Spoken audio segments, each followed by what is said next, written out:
এই কর্পোরেট যুগেও 15 টাকার দেহ ব্যবসায়ীরা রয়েছে। কেন রয়েছে?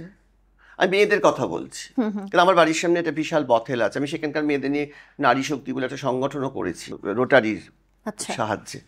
তা আমি তাদেরকে বুকে বল এনেছি, তারা আমাকে খুব আশ্রয় করে, আমার কথা শোনে। এবং সবচেয়ে বড় কথা, যে মেয়েটা 15 টাকার দেহ ব্যবসা করে, সে যোগাসন করছে এখন, জানো? মানে এই যে যোগাসন করার জন্য যে ধ্যানাসনটা লাগে, সেটা তো তার মনে এসেছে। অর্থাৎ আত্মানাং বৃদ্ধি, নিজেকে জানো।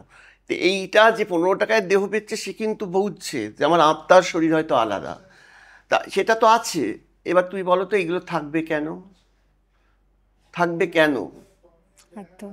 মানে এই জন্যই আছে। এবং তারপরে বেশ মজার যে এইডস রোগ আছে, পৃথিবীর কোনো উন্নত দেশে নেই, আমাদের দেশে এইডস রোগ আছে, এইডস রোগী আছে, HIV পজিটিভ আছে, তার জন্য প্রচুর সেবামূলক প্রতিষ্ঠান আছে।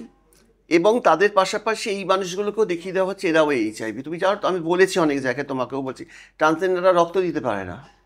Transgender is equal to sex worker. এবং